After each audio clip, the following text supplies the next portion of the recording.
آج کے ہمارے درس کا آغاز 19ویں پارے سے ہوگا۔ 19ویں پارے کی ابتدا میں اللہ جل شانہ نے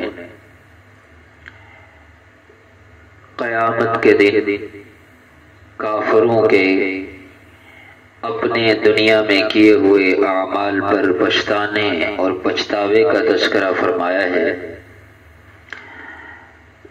کہ یہ ظالم لوگ جنہوں نے دنیا میں اللہ جل شانہ کے نبی کی بات کو تسلیم نہ کیا، توحید کے منکر ہوئے، رسالت کا انکار کیا، اور اس انکار کی بنیاد ان کی آپس کی دوستی تھی۔ نتیجتاً کل قیامت کے دن یہ اپنے اس عمل کے پچھتاوے میں اپنے ہاتھ کو کھانے لگے گا، اس قدر پچھتاوا ہوگا اور یہ تمنا کرے گا کہ کاش میں فلاں شخص کو اپنا دوست نہ بناتا۔ ان آیات مبارکہ کا شان نزول یہ ہے کہ مکہ کا ایک کافر عقبہ بن ابی معیط، اس نے تمام قریشیوں کی دعوت کی اور اس دعوت میں اس نے نبی کریم صلی اللہ تعالی علیہ وسلم کو بھی بلایا۔ آپ تشریف لے گئے، کھانا لگایا گیا، اب سب نے کھانا شروع کر دیا، لیکن نبی کریم صلی اللہ تعالی علیہ وسلم آپ نے کھانے سے انکار فرما دیا اور آپ نے عقبہ سے کہا کہ میں اس شرط پر آپ کا کھانا کھاؤں گا، پہلے تم میرے اوپر ایمان لے آؤ، میری رسالت کو تسلیم کر لو۔ تو چونکہ اہل عرب ان کی فطرت میں مہمان نوازی ہے، مہمان کو ناراض نہیں کرتے، تو ان میں چونکہ یہ ایک عادت تھی، تو اس نے آپ علیہ الصلوۃ والسلام کی اس شرط کو منظور کر لیا اور کلمہ پڑھ کر مسلمان ہو گیا۔ پھر آپ علیہ الصلوۃ والسلام نے کھانا تناول فرمایا۔ آپ کھانا کھا ہی رہے تھے کہ اس کا دوست ابی بن خلف، وہ بھی قریش کے سرداروں میں سے تھا، وہ بھی کھانے پر آیا اور اس نے اس سے کہا کہ تو میرا گہرا دوست ہے، مجھے پتہ چلا ہے کہ تو مجھ سے پوچھے بغیر مسلمان ہو گیا ہے، لہذا یا تو میری دوستی تیری دوستی ختم ہو جائے گی یا نعوذ باللہ تو جا اور حضور پاک صلی اللہ تعالی علیہ وسلم کے چہرہ اقدس پر تھوک دے۔ اب اس نے اپنی دوستی کو بچانے کے لیے اس ظالم نے ایسا ہی کیا اور دین اسلام کو چھوڑ کر دوبارہ مرتد ہو گیا۔ آپ علیہ الصلوۃ والسلام کو یہ بات بڑی ناگوار گزری، چنانچہ یہ دونوں غزوہ بدر میں ذلیل ہو کر مارے گئے۔ اللہ تعالیٰ نے قرآن کریم میں کل قیامت کے دن اس حرکت پر حسرت کا تذکرہ فرمایا، وَيَوْمَ يَعَضُّ الظَّالِمُ عَلَى يَدَيْهِ، یہ ظالم کل قیامت کے دن اپنے ہاتھوں کو کاٹے گا اور تمنا کرے گا، یا ویلتا لیتنی، اے کاش، ہائے میری ہلاکت، لم اتخذ فلانا خلیلا، میں فلاں کو دوست نہ بناتا۔ ہم یہ سمجھتے ہیں کہ ہماری معاشرتی دوستیاں وہ ہمارے اپنے مفادات پر مبنی ہونی چاہیے، یہ میں نے فیصلہ کرنا ہے کہ میرا دوست کون ہوگا اور کون نہیں ہوگا، شریعت کا اس میں کوئی دخل نہیں، یہ سراسر غلط بات ہے۔ ہم جس کو اپنا دوست بنا رہے ہیں، جس کے ساتھ نشست و برخاست ہے، اٹھنا بیٹھنا ہے، جس کے ساتھ آنا جانا ہے، وہ صرف اس میں میرا ذاتی مفاد ہی نہیں بلکہ مجھے شریعت کے اس حکم کا بھی خیال رکھنا ہوگا کہ میں اس شخص کو دوست بناؤں گا جس سے میرا ایمان، میرا دین، میرا عقیدہ، میرا عمل محفوظ رہے۔ حضور پاک صلی اللہ تعالی علیہ وسلم نے ارشاد فرمایا، فَلْيَنظُرْ أَحَدُكُمْ إِلَى خَلِيلِهِ مَنْ يُخَالِلُ، اور ایک حدیث پاک میں فرمایا، الْمَرْءُ عَلَى دِينِ خَلِيلِهِ، کہ انسان اپنے دوست کے دین پر ہوتا ہے، انسان اپنے دوست کے دین پر ہوتا ہے، لہذا تم میں سے ہر ایک کو یہ دیکھنا چاہیے کہ وہ کسے دوست بنا رہا ہے، کس کو دوست بنا رہا ہے، کس سے دوستی بنا رہا ہے۔ المرء بالجلیس، آدمی اپنے ہم نشین سے پہچانا جاتا ہے، کون کس کے ساتھ بیٹھتا ہے اس کے اثرات اس میں ضرور نمایاں ہوتے ہیں۔ خوشبو والے کے پاس بیٹھیں گے تو جسم سے خوشبو مہکے گی، اور اگر بد عقیدہ آدمی کے ساتھ بیٹھیں گے تو اس کی بد عقیدگی کا اثر انسان کے اوپر لازمی ہوتا ہے۔ تو اس لیے دوست بنانے میں اس بات کا بھی خوب خیال رکھنا چاہیے کہ ایسے شخص کو دوست بنائیں جس سے آخرت کی یاد تازہ ہو۔ ایک طویل حدیث ہے، اس کے آخر میں آپ علیہ السلام نے فرمایا دوست وہ ہونا چاہیے کہ جب تم اس کے ساتھ بیٹھو تو تمہیں آخرت کی یاد آئے، دنیا سے تمہارا دل اچاٹ ہو، آخرت کی طرف تمہارا جی لگنے لگے۔ دوست وہ بناؤ جس کے ساتھ دوستی تمہیں اعمال پر کھڑا کر دے۔ نہ پوچھ ان خرقہ پوشوں کی عقیدت ہو تو دیکھ ان کو، یدے بیضا لیے بیٹھے ہیں اپنی آستینوں میں۔ اقبال نے کہا تھا کہ ان لوگوں کو اپنا دوست بناؤ کہ جن کے ہاتھ ید بیضا ہیں، یوں سمجھ لیں ان کے ساتھ جڑ جائیں گے تو آخرت سنور جائے گی۔ یا ایھا الذین آمنوا اتقوا اللہ وکونوا مع الصادقین، اے ایمان والو اللہ سے ڈرو اور سچے لوگوں کے ساتھ ہو جاؤ، سچے لوگوں کے ساتھ ہو جاؤ۔ سچے کون؟ جنہیں دیکھ کر اللہ یاد آ جائے، جن کے ساتھ بیٹھنا دنیا سے بے رغبتی اور آخرت کی طرف رغبت کو پیدا کر دے۔ اللہ جل شانہ ہم سب کو محض اپنے فضل و کرم سے ایسی مجالس اختیار کرنے کی توفیق عطا فرمائے۔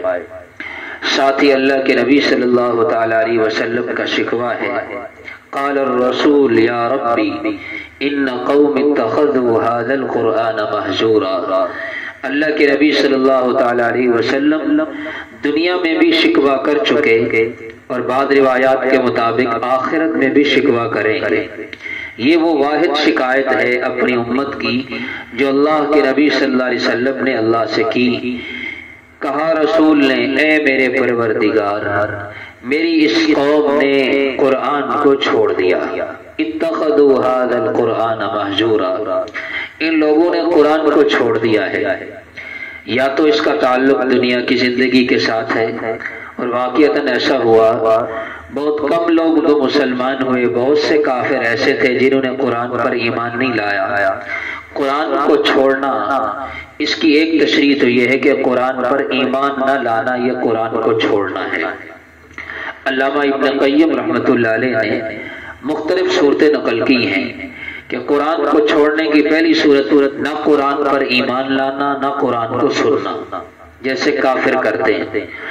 اور قرآن کو چھوڑنے کی ایک صورت یہ بھی ہے، قرآن پر ایمان بھی رکھتا ہے، قرآن پڑھتا اور سنتا بھی ہے، لیکن قرآن پر عمل نہیں کرتا۔ قرآن پر عمل نہ کرنا یہ بھی قرآن کریم کو چھوڑنا ہے۔ ایک صورت قرآن کریم کو چھوڑنے کی یہ بھی ہے کہ قرآن کریم سنتا بھی ہے، پڑھتا بھی ہے، لیکن قرآنی آیات میں غور و فکر نہیں کرتا۔ میرے اللہ نے مجھے کیا حکم دیا ہے کوئی پتہ نہیں، دوسروں تک پہنچاتا نہیں ہے، قرآن کریم کی اشاعت میں حصہ نہیں لیتا، یہ بھی قرآن کو چھوڑنے والا ہے۔ حضور پاک صلی اللہ تعالی علیہ وسلم ایک حدیث میں فرمایا، کن عالما او متعلما، یا عالم بن جاؤ یا متعلم بن جاؤ۔ اور ایک حدیث میں فرمایا، نہ عالم بن سکتے ہو نہ متعلم بن سکتے ہو تو پھر ان دونوں سے محبت رکھنے والے بن جاؤ۔ تو قرآن کریم یہ اللہ جل شانہ کی طرف سے بھیجا ہوا ہدایت نامہ ہے، تو اس پر کسی نہ کسی درجے میں قرآن سننا بھی ہے، پڑھنا بھی ہے، اور عمل بھی کرنا ہے، قرآن پر عمل بھی کرنا ہے۔ یہ قرآن کریم کا ہم سے مطالبہ کیا ہے؟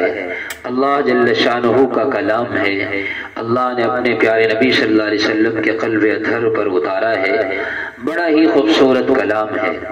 جب سورہ طٰہٰ اور قرآن کریم کی تلاوت ہوئی تو فرشتوں نے جب اس کلام کو سنا تو فرشتے رشک کرنے لگے کہ کتنی قابل رشک ہیں وہ زبانیں جو اس کلام کی تلاوت کریں گے، کتنے بابرکت ہوں گے وہ سینے جو اس کلام کو اپنے اندر محفوظ کریں گے۔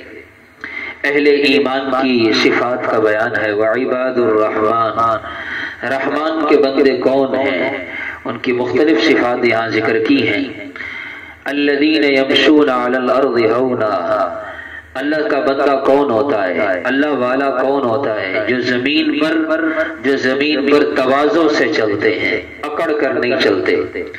جب جاہل لوگ ان سے مخاطبت کرتے ہیں، بحث و مباحثہ کرتے ہیں تو وہ سلام کر کے گزر جاتے ہیں، الجھتے نہیں ہیں۔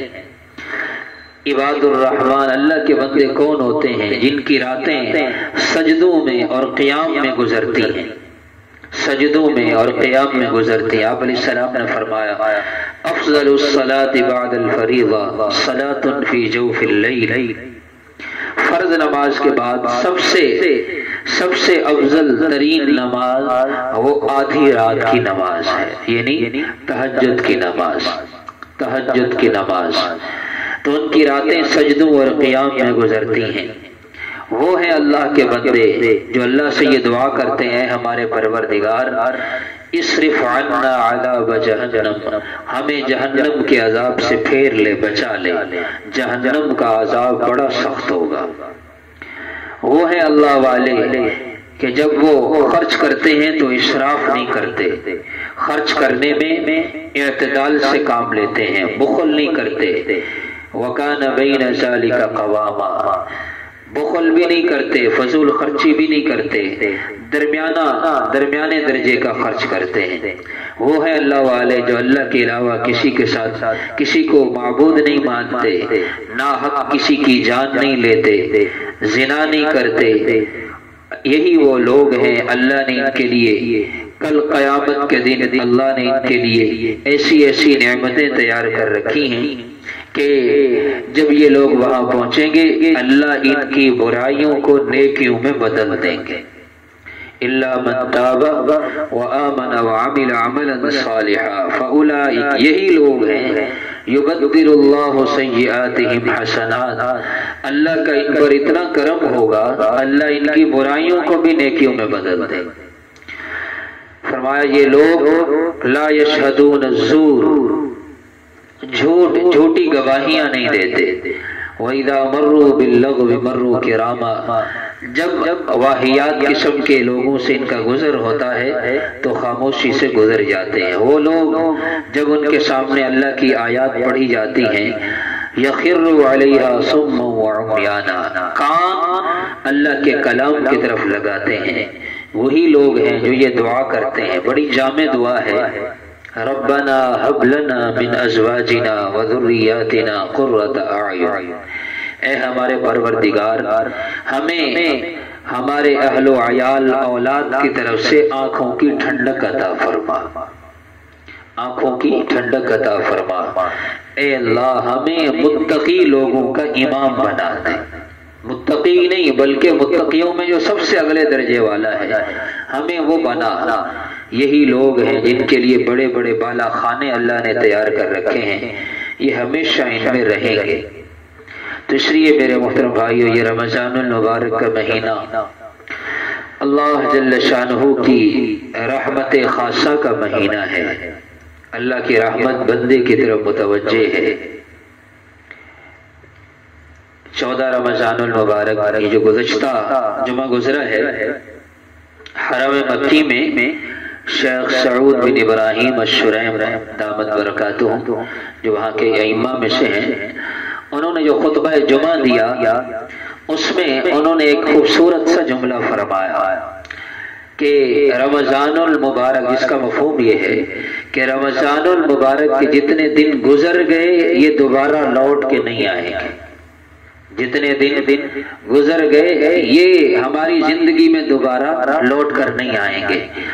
اب اگر ان میں کوئی کمی کوتاہی رہ گئی، ان دنوں کی تلافی کا، ان دنوں میں جو اعمال میں کمی کوتاہی ہوئی اس کی تلافی کا بہترین طریقہ اگلے دنوں کو قیمتی بنانا ہے۔ حضرت علی فرمایا کرتے تھے مضی و مضی، کہ جو گزر گیا وہ تو گزر گیا۔ عقل مند آدمی وہ ہے جو اپنے ماضی سے سبق لے کر اپنے حال اور مستقبل کو بہتر بنا لے۔ وہ کیوں ہوا اگر اس کی فکر میں پڑا رہے گا کہ یہ کیوں ہوا، تو اس کا نتیجہ یہ ہوگا آج اور کل کا وقت بھی ضائع ہو جائے گا۔ تو پچھلے اپنے ماضی سے سبق لیتے ہوئے اپنے حال اور مستقبل کو بہتر بنانا ہے۔ جتنے دن گزر گئے وہ دوبارہ لوٹ کے نہیں آئیں گے۔ عقل مند آدمی وہ ہے جو بقیہ دنوں کو قیمتی بنا لے۔ گیا وقت پھر ہاتھ آتا نہیں، سدا عیش دورہ دکھاتا نہیں۔ جو دن گزر گئے، جو وقت گزر گیا، یہ کبھی واپس نہیں آئے گا۔ گزرا ہوا وقت ایسے ہے جیسے منہ سے نکلی ہوئی بات، جیسے تیر سے، جیسے کمان سے نکلا ہوا تیر، وہ واپس نہیں آ سکتا۔ منہ سے نکلی ہوئی بات واپس نہیں آ سکتی، ایسے گزرا ہوا وقت بھی واپس نہیں آ سکتا۔ آپ علیہ السلام نے فرمایا چند چیزیں ایسی ہیں، نعمتان مغبون فیہا کثیر من الناس، بہت سی نعمتیں ایسی ہیں کہ جس کے بارے میں لوگ غفلت میں پڑے ہوئے، لوگوں کو پتہ ہی نہیں ہے یہ کتنی قیمتی چیز ہے۔ اس میں ایک ہے الصحت والفراغ، صحت اللہ کی بہت بڑی نعمت ہے، اور پھر فرمایا فراغت اللہ کی بہت بڑی نعمت ہے، کہ انسان عبادت کے لیے فارغ ہو گیا، دل کا میلان ہو گیا، قرآن سننے سنانے کا ماحول بن گیا، شیطان قید ہو گیا، مسجدیں بھر گئیں، دل نرم ہو گئے، نفس مغلوب ہو گیا، قرآن کی طرف اور نیک اعمال کی طرف جی لگنے لگا۔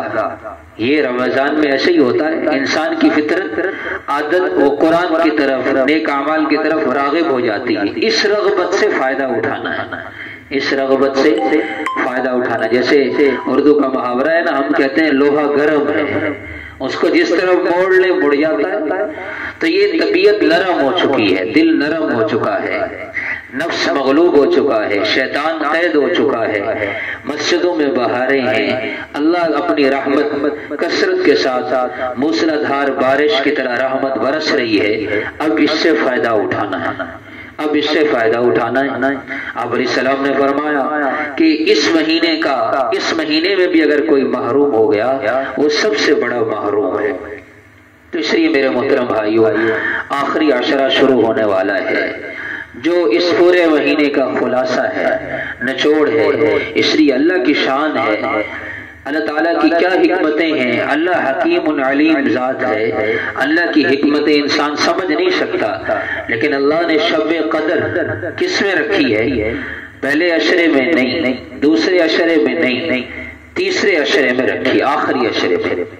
اور پھر شب قدر کی تعیین بھی نہیں فرمائی، تاکہ کیا مقصد اس کا؟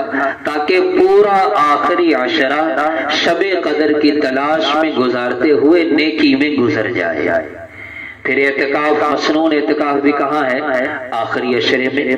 تو آخری عشرہ یہ بہت سی ایسی عبادات کا مجموعہ ہے جو پورا سال نہیں ہوتی۔ شب قدر کی تلاش آخری عشرے میں، اور اسی طرح قرآن کریم مکمل ہوتے ہیں عموماً آخری عشرے میں۔ اعتکاف مسنون اعتکاف کی عبادت صرف آخری عشرے میں، اور اسی طرح پورے مہینے میں جتنے لوگ جہنم سے آزاد ہوتے ہیں افطار کے وقت، ان تمام کے بقدر آخری رات میں اسی ایک دن میں اللہ آزاد فرماتے ہیں۔ تو یہ یوں سمجھ لیں یہ نیکیوں کا سیزن ہے، جیسے سیل لگی ہوتی ہے تو سیل والے اللہ کی شان ہے۔ اللہ تعالیٰ ہم سب کو حرمین شریفین لے جائیں، تو جہاں احد پہاڑ کے قریب اللہ ہمیں لے گئے، وہاں جو شہدائے احد ہیں ان کے قریب مجھے یاد ہے چھوٹے پیکٹ سے بنائے ہوئے تھے کھجور کے، ایک عربی بیچ رہا تھا، تو اس سے پوچھا یہ کتنے کے ہیں؟ تو غالباً اس نے 2 ریال کے بتلائے. ہم آگے چلے گئے، اب سب نے وہ 2 میں خرید لیے، ایک پیکٹ 2 ریال میں. جب واپس آئے تو اس کے پاس تھوڑے سے بچے ہوئے تھے. پھر اس نے کہا کہ یہ سیل ہے، عربی میں کہا کہ اب 2 روپے کے 2 پیکٹ دوں گا. پہلے 2 ریال کے 1 پیکٹ، پھر آخر میں کیا، جب تھوڑے سے بچ جاتے ہیں پھر وہ کہتے ہیں سب اٹھا کے لے جاؤ. ایسے ہوتا ہے نا، آپ منڈی میں ہم جاتے ہیں چیزیں خریدنے، جب رات ہوتی ہے تو وہ ریڈی والا کہتا ہے بھائی سارے ہی لے جاؤ بس. تو یہ جو آخری ہفتہ ہے یہ اللہ جل شانہ کی رحمت خاصہ کے موسلادھار بارش کی طرح برسنے کا ہفتہ ہے، آخری عشرہ ہے. اس لیے اس عشرے کو قیمتی بنانا ہے. اللہ تعالیٰ اعتکاف کی توفیق عطا فرمائیں تو اعتکاف کریں، ورنہ کم از کم درجہ یہ ہے کہ جب بھی مسجد میں آئیں اعتکاف کی نیت کر لیں. نفلی اعتکاف تو چند منٹ کا بھی ہو سکتا ہے، اور اگر اللہ مزید توفیق دیں تو یہ آخری راتیں ہیں، یہ تاک راتیں شب قدر کی تلاش میں گزارنے کے لیے آخری راتیں مسجد میں گزار لیں. تو اس کے لیے کوئی وقت کی تعین بھی نہیں ہے. آرام سے گھر جائیں، مغرب کے بعد کھانا کھائیں، اور جب عشاء کے لیے آئیں تیاری کر کے آئیں، اور پوری رات وہ مسجد میں جتنی عبادت کی توفیق ہو جائے عبادت کریں. اگر مسجد میں سوئے بھی ہوں گے تب بھی شب قدر پانے والوں میں شامل ہوں گے. کیوں؟ اس لیے کہ مسجد میں جو آ گیا ہے، جو مسجد میں سویا ہوا ہے، وہ کس کے گھر سویا ہوا ہے؟ اللہ کے گھر سویا ہوا ہے. کس کے گھر سویا ہوا ہے؟ اگر گھر والے کوئی چیز بانٹ رہے ہوں، تقسیم کر رہے ہوں تو جو گھر کا مہمان ہوتا ہے اس کے لیے ویسے ہی الگ رکھ دیا جاتا ہے. یہ تو ہمارے گھر کا مہمان ہے، تو اللہ کے گھر کا مہمان بننا تو کم از کم درجہ یہ ہے کہ راتوں میں ان راتوں کو اللہ کے گھر میں گزارے. نفلی اعتکاف میں یہ ادنا درجہ ہے، اور مسنون اعتکاف کر لیں تو وہ تو نور علی نور ہے. اللہ تعالیٰ نے قرآن کریم کا تعارف کرایا کہ قرآن کریم وہ کتاب ہے لتنزیل رب العالمین، جو رب العالمین کی طرف سے اتاری ہوئی ہے، جسے لے کر آئے ہیں روح الامین سید الملائکہ حضرت جبریل علیہ السلام علی قلبک. اللہ نے اس قرآن کو، اس کلام کو نبی کریم صلی اللہ علیہ وسلم کے مبارک دل پر اتارا ہے. کتنی خوبصورت تعبیر ہے. اللہ جل شانہ نے فرمایا یہ قرآن کس پر اترا؟ اللہ کے نبی صلی اللہ علیہ وسلم کے مبارک دل پر اترا ہے. اللہ تعالیٰ نے ہمیں یہ سعادت دی ہے کہ ہم وہ قرآن، ہم میں سے ہر ایک کے گھر میں وہ کلام موجود ہے. جو کلام کس کا ہے؟ اللہ کا ہے. جسے لائے کون ہے؟ جبریل علیہ السلام، جو اترا دنیا میں انسانوں میں سب سے بہترین انسان، خیر البشر حضور پاک صلی اللہ علیہ وسلم. اور پھر آپ کے جسم مبارک میں سے بھی سب سے بہترین حصہ کون سا؟ دل والا. یا علیہ الصلوۃ والسلام کا دل وہ ہے جسے 4 مرتبہ آب زمزم سے دھویا. کتنی مرتبہ؟ جسے آپ کہتے ہیں شق صدر کا واقعہ. 4 مرتبہ آپ کا سینہ چاک کیا گیا، 2 مرتبہ بچپن کی حالت میں، 1 مرتبہ معراج کے موقع پر، اور 1 مرتبہ بعض روایات کے مطابق نبوت ملنے سے پہلے. معراج کے موقع پر آپ علیہ السلام فرماتے ہیں میں رات کو سویا ہوا تھا. تو طویل واقعہ ہے، خلاصتاً عرض کر دیتا ہوں کہ حضرت جبرائیل علیہ السلام اپنے 2 ساتھیوں کے ساتھ آئے اور انہوں نے میرے سینے کو چیرا اور اس میں سے میرا دل کو نکالا اور اسے سونے کے ایک تشت میں رکھا اور اسے پھر آب زمزم سے دھو کر اسے ایمان اور حکمت سے بھر کر میرے سینے میں اس دل کو رکھ دیا گیا. تو یہ وہ دل ہے جو ایمان سے بھرا ہوا ہے، یہ وہ دل ہے جو حکمت سے بھرا ہوا ہے، یہ وہ دل ہے جو اللہ جل شانہ کی محبت سے بھرا ہوا ہے، یہ وہ دل ہے جس دل نے اللہ جل شانہ سے براہ راست فیض لیا ہے. معراج کے موقع پر پردے ہٹ گئے. اللہ نے اپنے نبی صلی اللہ علیہ وسلم کو قاب قوسین او ادنا، بس 2 نیزوں کے برابر یا اس سے بھی تھوڑا فاصلہ تھا. تو اس دل نے جن انوارات کو لیا، وہ کلام جس دل پر اترا، اس دل سے ہو کر آج میرے اور آپ کے سامنے ان نسخوں کی شکل میں موجود ہے. تو ضرورت اس بات کی ہے ہم اس قرآن کریم کی تلاوت کریں، اس کو پڑھیں، سمجھیں، پتہ چلے کہ اللہ تعالی ہم سے کیا مطالبہ فرما رہے ہیں۔ سورہ نمل کی ابتدا ہے۔ سورہ نمل چیونٹی کو کہتے ہیں، چونکہ اس میں چیونٹی کا واقعہ بھی تفصیل ذکر کیا گیا ہے، اسی مناسبت سے اس سورت کا نام سورہ نمل رکھا گیا۔ اللہ جل شانہ نے حضرت داؤد علیہ السلام، حضرت سلیمان علیہ السلام، دونوں باپ بیٹا، اللہ نے نبوت بھی عطا فرمائی اور حکومت اور سلطنت کی بادشاہت بھی عطا فرمائی۔ حضرت سلیمان علیہ السلام حضرت داؤد علیہ السلام کے بیٹے ہیں۔ اللہ تعالیٰ نے ان کو ایسی حکومت عطا فرمائی کہ نہ ان سے پہلے کسی کو ملی نہ ان کے بعد کسی کو ملی۔ لا ينبغي لأحد من حضرت سلیمان علیہ السلام نے دعا کی ہے کہ اللہ مجھے ایسی حکومت عطا فرما کہ جو میرے بعد پھر کسی کو نہ ملے۔ چنانچہ اللہ نے ہوا کو مسخر فرمایا اور علمنا منطق الطیر، اللہ نے پرندوں کی بولیاں بھی سکھا دی۔ کبوتر کیا کہتا ہے، چیونٹی کیا کہتی ہے، فاختہ کیا کہتی ہے، چڑیا کیا کہتی ہے، کوا کیا کہتا ہے، کون سی بولیاں بولتے ہیں، حضرت سلیمان علیہ السلام کو اللہ نے اس کا علم عطا فرمایا۔ علامہ دمیری رحمت اللہ علیہ ایک بہت بڑے مورخ گزرے ہیں، انہوں نے حیات الحیوان کے نام سے ایک کتاب لکھی ہے، حیات الحیوان، جانوروں کی زندگی۔ اس میں انہوں نے حضرت سلیمان علیہ السلام سے منقول تمام پرندوں کی بولیوں کا تذکرہ فرمایا ہے۔ زخیم کتاب ہے، اس میں یہ سارا تذکرہ موجود ہے۔ اس میں لکھا ہے کہ امام شافعی رحمت اللہ علیہ فرمایا کرتے تھے کہ پرندوں میں سب سے سمجھدار پرندہ کبوتر ہے، پرندوں میں سب سے سمجھدار پرندہ وہ کبوتر ہے۔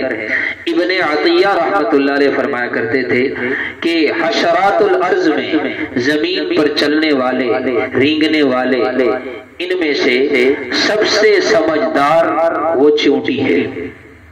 اللہ تعالیٰ نے اس میں قوت شامہ بہت زیادہ رکھی ہے، سونگھنے کی طاقت بہت زیادہ ہے۔ اس کے جسم کے پچھلے حصے میں اللہ نے تیزابیت اور زہر کا مادہ رکھا ہے، اور فرمایا اللہ تعالیٰ نے اس کو اتنی سمجھ عطا فرمائی ہے کہ یہ جب دانا، وہ دانا حالانکہ اس کے جسم کی، اس کے جثے سے بھی بڑا ہوتا ہے، لیکن ایک چیونٹی اس پورے دانے کو کھینچ کر کے آتی ہے، اور جب وہ اس کو اپنے لیے بطور خوراک کی سٹور کرتی ہے، جمع کرتی ہے، محفوظ کرتی ہے، تو وہ سب سے پہلے اس دانے کے 2 ٹکڑے کرتی ہے۔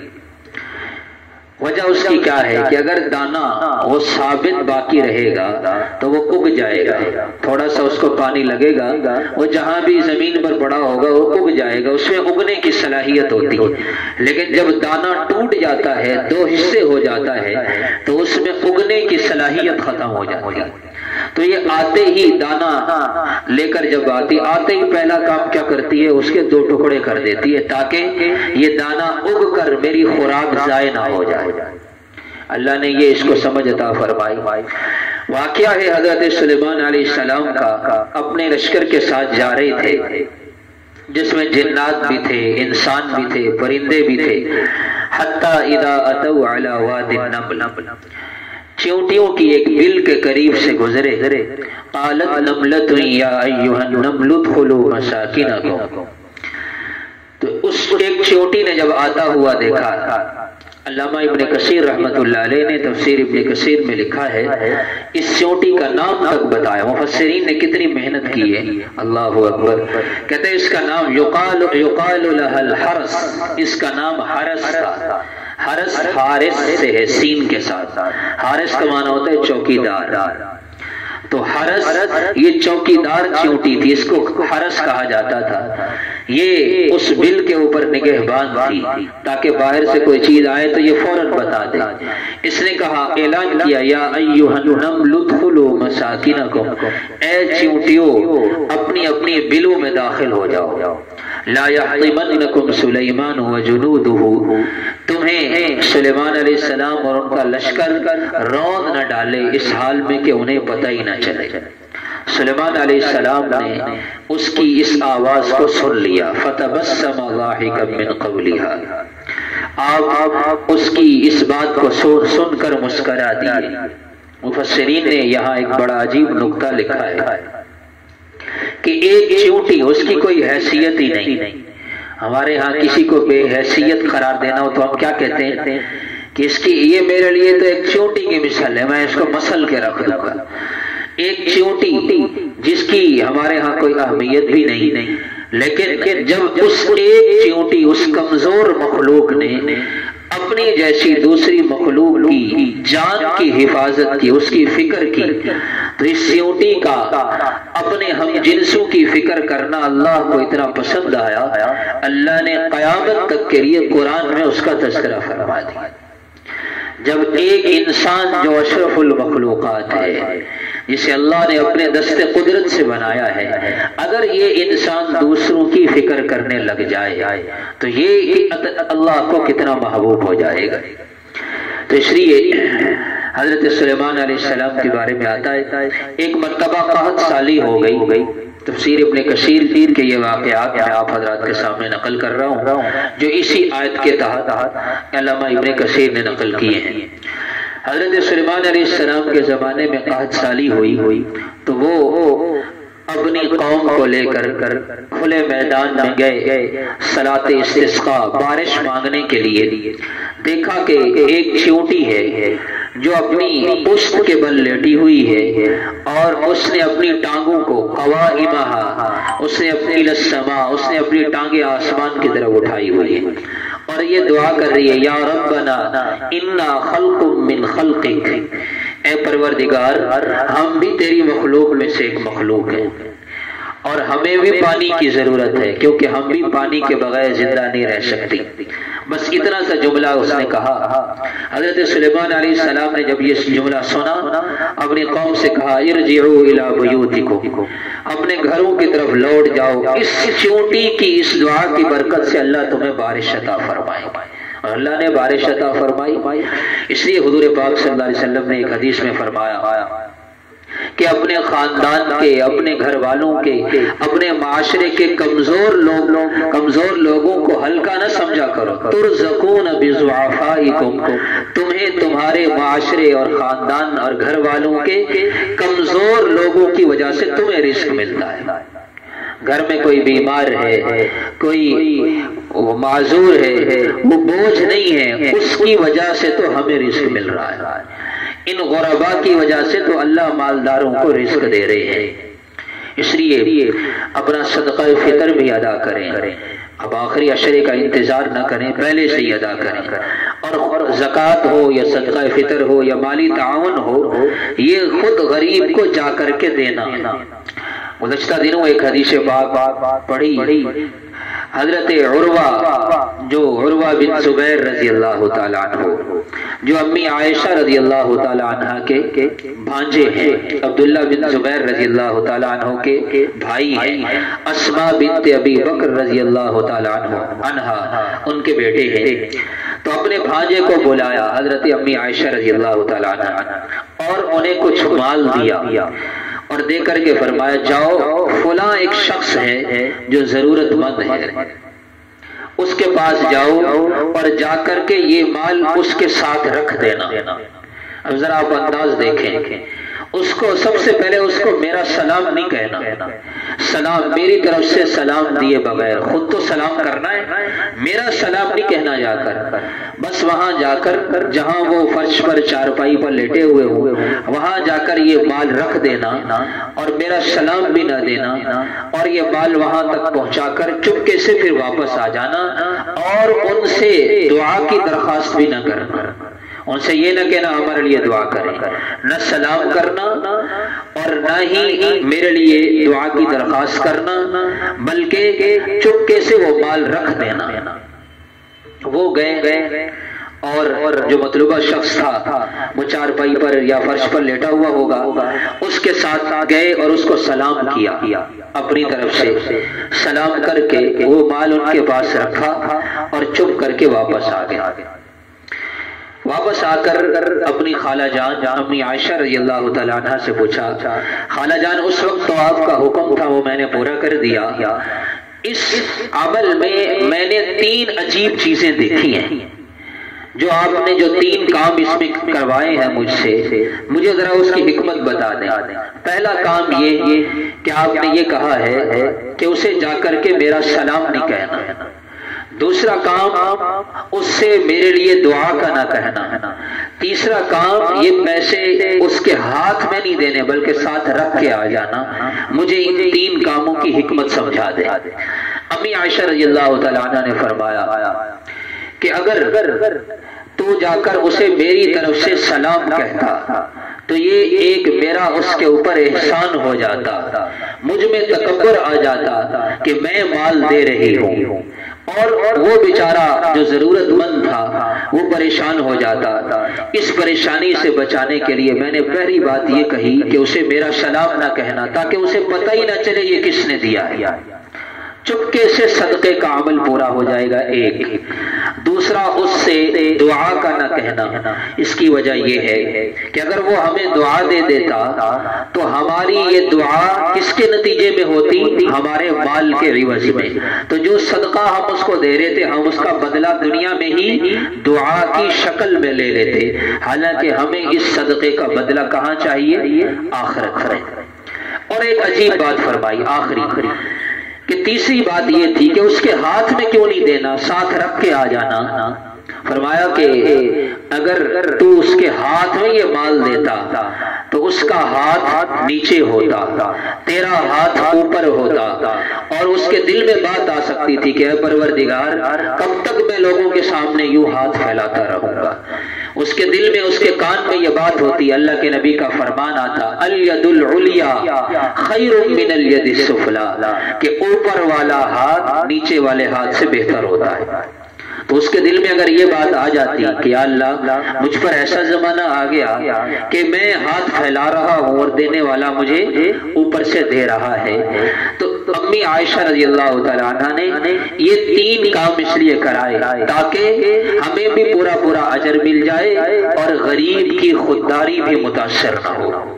اس سے پتہ چلا کہ صدقہ اور زکوٰۃ اور مالی تعاون کرنا ہے تو خود اس کے پاس چل کے جانا ہے اور اس کو ایسے انداز میں دینا ہے جس سے اس کی خودداری بھی متاثر نہ ہو۔ اللہ کی شان ہے، اللہ تعالیٰ نے کتنا پردہ رکھا ہے غریب کا اور امیر کو تکبر سے بچایا ہے۔ یہ شریعت کا مسئلہ ہے۔ اگر آپ کسی کو زکوٰۃ دینا چاہتے ہیں وہ قریبی رشتہ دار ہے تو اس کو زکوٰۃ کہہ کر دینا یہ بھی لازمی اور ضروری نہیں ہے۔ کتنا بڑا پردہ ہے۔ آپ کسی کو، اپنے بھائی کو، اپنی بہن کو، اپنے قریبی رشتہ دار کو، دوست کو زکوٰۃ دینا چاہ رہے ہیں، اب وہ غریب ہے، آپ نے تعاون بھی کرنا ہے تو بہترین طریقہ یہی ہے اپنی زکوٰۃ ان کو دے دیں۔ اب زکوٰۃ کو زکوٰۃ کہہ کر دینا کوئی ضروری نہیں ہے۔ ہاں اگر اپنی زکوٰۃ آپ یہ کہہ کر بھی دیں گے کہ بھائی یہ میری طرف سے ہدیہ قبول کر لیں، میری طرف سے، تو وہ تو ہدیہ سمجھے گا، آپ نے دل میں زکوٰۃ کی نیت کی ہوئی، آپ کی زکوٰۃ ادا ہو جائے گی۔ کیونکہ بہت سے لوگ ایسے ہیں اگر آپ ان کے زکوٰۃ دے کر کہیں گے تو وہ زکوٰۃ نہیں لیں گے، خودداری متاثر ہوتی ہے۔ میں اور آپ تصور کریں، ہمیں کوئی کہ یہ زکوٰۃ کا پیسہ آپ لے لو، ہم کبھی نہیں لیں گے چاہے جتنی ضرورت ہو۔ کوئی ہدیہ کہہ کر دے دے گا تو آرام سے لے لیں گے۔ تو اللہ نے کتنا پردہ رکھا ہے۔ امی عائشہ رضی اللہ تعالیٰ عنہ کے بارے میں آتا ہے کہ جب کوئی مانگنے والا ان کے پاس آتا تھا مانگنے کے لیے تو وہ سائل کو مال بھی دیتی دعا بھی دیتی، مال بھی دیتی دعا بھی دیتی۔ کسی نے پوچھا اماں جان اس نے آپ سے سوال کیا، آپ نے اس سوال کے بدلے میں اسے مال دے دیا، تو پھر یہ دعا اضافی کیوں دے رہی ہے؟ امی عائشہ فرمانے لگی تم نے سنا نہیں جب بھی کوئی مانگنے والا آتا ہے وہ سوال بھی کرتا ہے دعا بھی دیتا ہے، اللہ بھلا کرے، یہی کہتے ہیں نا اللہ آپ کے مال میں برکت دے، اللہ بھلا کرے، تو وہ سوال بھی کرتا ہے اور دعا بھی دیتا ہے۔ تو میں سوال کے بدلے میں مال دے دیتی ہوں اور دعا کے بدلے میں دعا دے دیتی ہوں، تاکہ کہیں یہ میرا دیا ہوا مال اس کی دعا کے مقابلے میں نہ آ جائے۔ دعا کے بدلے میں اور سوال کے بدلے میں نے مال دے دیا، اس مال کا اللہ مجھے اجر دے گا۔ تو یہ بات یہ ہے، فکر کی بات ہے قرآن کریم میں جیسے فرمایا لا يسألون الناس الحافا، اصل ضرورت مند وہ ہوتے ہیں جو لپٹ لپٹ کر مانگتے نہیں ہیں، لپٹ لپٹ کر مانگتے نہیں ہیں۔ لوگ سمجھتے ہیں کہ ان کو ضرورت نہیں ہے، حالانکہ وہی زیادہ ضرورت مند ہوتے ہیں جو سفید پوش ہوتے ہیں، جنہوں نے لوگوں سے کبھی دست سوال دراز نہیں کیا ہوتا، وہ قسم پرسی کی زندگی گزار رہے ہوتے ہیں، لوگ سمجھتے ہیں ضرورت نہیں ہے۔ تو جس طرح میرے محترم بھائیوں ہم نماز پڑھتے ہیں تو نماز کے لیے اچھی جگہ، صاف جگہ، پاک جگہ تلاش کرتے ہیں، اچھی جگہ تلاش کرتے ہیں۔ جگہ کیا ہونی چاہیے؟ پاک ہونی چاہیے۔ کپڑے کیا ہونے چاہیے؟ پاک ہونے چاہیے۔ تو جیسے نماز کے لیے اچھی جگہ، پاک جگہ تلاش کر کے نماز پڑھتے ہیں، تو زکوٰۃ کا مصرف کیا ہے؟ زکوٰۃ کس کو دینی ہے؟ غریب کو دینی ہے، تو ان کو بھی تلاش کر کے، ضرورت مندوں کو تلاش کر کے دینا، کہ جو زیادہ ضرورت مند ہے، قریبی رشتہ دار ہے۔ اس بارے میں ایک مسئلہ بھی سن لیں کہ زکوٰۃ دینے میں اصول اور فروع کو زکوٰۃ نہیں دی جا سکتی۔ اصول و فروع سے کیا مراد؟ باپ، دادا، پردادا، یہ اصل ہے ہماری، ان سے ہم اس دنیا میں آئے۔ اسی طرح والد، والدہ، ان کو بھی زکوٰۃ نہیں دے سکتے۔ اور اسی طرح فروع سے مراد بیٹا، بیٹی، ان کو بھی زکوٰۃ نہیں دے سکتے۔ بہن بھائی وہ اصول و فروع میں نہیں ہے، کیونکہ بہن بھائیوں سے تو ہم نہیں آئے نا، بہن بھائی الگ ہو جاتے ہیں۔ تو ماں باپ کو بیٹا بیٹی چاہے ضرورت مند ہوں، ان کو زکوٰۃ نہیں دے سکتے۔ بہن بھائیوں کو زکوٰۃ دے سکتے ہیں اگر وہ ضرورت مند ہوں، لیکن اگر بیٹی کسی ایسی جگہ بیاہی ہے یا بیٹا اس کا کوئی کاروبار نہیں ہے، تو پھر اس صورت کے اندر اس کو زکوٰۃ تو نہیں دے سکتے، لیکن اس کا ویسے تعاون کرنا چاہیں کر سکتے ہیں، زکوٰۃ نہیں دے سکتے۔ بیٹی کی ایک شکل نکلتی ہے، وہ یہ کہ اگر داماد وہ واقعتاً زکوٰۃ کا مستحق ہے تو آپ بیٹی کو دینے کی بجائے داماد کو دے دیں، کیونکہ داماد اصول و فروع میں نہیں آتا۔ تو داماد کو جو دیں گے وہ پھر قبضہ کر کے جس پر مرضی خرچ کرے، چاہے بیٹی پر کرے، پوتا پوتیوں پر کرے، نواسا نواسیوں پر کرے، وہ ہو سکتا ہے، لیکن خالصتاً بیٹی کے ہاتھ میں دینا یہ بھی صحیح نہیں ہے، اس سے زکوٰۃ نہیں ادا ہوگی، اور بیٹے کو بھی نہیں دے سکتے، باقیوں کو دے سکتے ہیں۔ تو بیٹا، بیٹی اور ماں باپ، ان کے علاوہ باقی رشتہ داروں کو زکوٰۃ دی جا سکتی ہے۔ اللہ تعالی ہم سب کو جو کچھ کہا سنا عمل کی توفیق عطا فرمائے۔ اللہم لک الحمد کلہ ولک الشکر کلہ، اللہم لا نحصی ثناء علیک انت کما اثنیت علی نفسک، اللہم اہدنا واہد بنا، اللہم اہد الناس جمیعا۔ اے اللہ جو کچھ کہا سنا ہم سب کو عمل کرنے کی، دوسروں تک پہنچانے کی توفیق عطا فرما۔ اے اللہ اس ماہ مبارک کو ہم سب کی بخشش اور مغفرت کا ذریعہ بنا، ہم سے وہ اعمال کرا جس سے تو راضی ہو، تیرا محبوب راضی ہو۔ اللہ ان بقیہ ایام کو قیمتی سے قیمتی بنانے کی توفیق عطا فرما، غفلت سے بچا، اے اللہ لا یعنی گفتگو سے بچا، اے اللہ ہماری دنیا اور آخرت بہتر بنا، ہماری تمام جائز ضرورتیں اور خواہشیں خزانہ غیب سے پوری فرما۔ وصلی اللہ تعالی علی خیر خلقہ محمد وآلہ وصحبہ اجمعین، آمین۔ اللہ تعالیٰ آپ حضرات کا بیٹھنا قبول فرمائے۔